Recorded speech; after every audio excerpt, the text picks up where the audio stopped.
it's working, I think. I wonder how. Hey, guys. There we go. All right. So, Scotland Day 5. I think I put somewhere else. I need to change it. Anyway, Scotland Day 5. Whew, we are starting to become very, very tired. We had a busy day. We got back to where we're staying earlier than normal. This whole mess is kind of crazy, considering I haven't had a brush all week long. So, it's been fun. Okay, our day, we got up and had a ton of snow on our doorstep. So we woke up to a lot of snow. We were going to go to Linlithgow Palace, which is just like down the street. So we walked down to city center and saw the beautiful city of Linlithgow.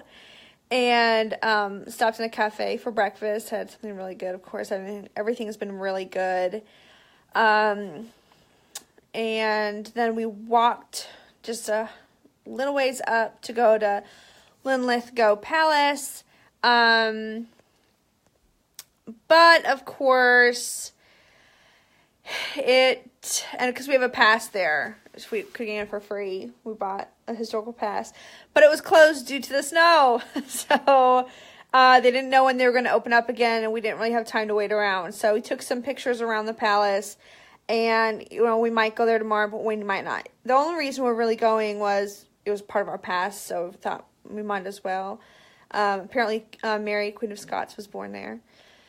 So then we hopped in the car. We came back up to where we're staying, hopped in the car, and drove out to Stirling. We saw Stirling Castle, which was really neat. We saw, we went up to the Wallace Monument, but we didn't go inside. We just took some pictures there and went to the visitor center. And then the next plan was to go see a place called Muddock Castle. I don't know if I'm saying that right or not, because it is apparently a Graham castle. So we drove about 30 minutes, probably longer because we're driving slower than everyone else because these roads are crazy. So we got to Muddock Park. It's like a park first, and we're going around these corners and this one-lane road and this bridge is like not even a one-lane road. And we're going up this hill, and this car's coming down, so we back up so he can come past us. And he pulls alongside us, and he goes, you don't want to go up there. You can't go up there. I was like, is it blocked off up there? And I'm like, is, Muddock Castle up there? He's like, yeah, it's up. Muddock Castle's up there, but you won't be able to get up that hill in the snow. So, trusting the local, we parked alongside of a parkway and started walking through this path because I thought maybe if I walked through the path of the forest, maybe I'd get there. That didn't work either. We just walked for a little while and got tired. So, and at this point, you guys, we're so tired. So I just could pass out. We were so tired. I've been pushing us too hard. So, we got back to the car. I'm determined we're going to find this castle.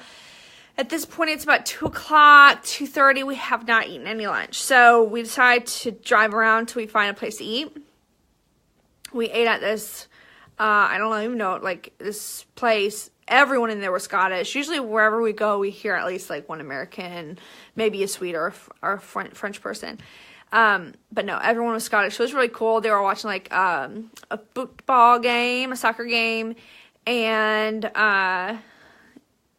so it was cool to see everybody in there.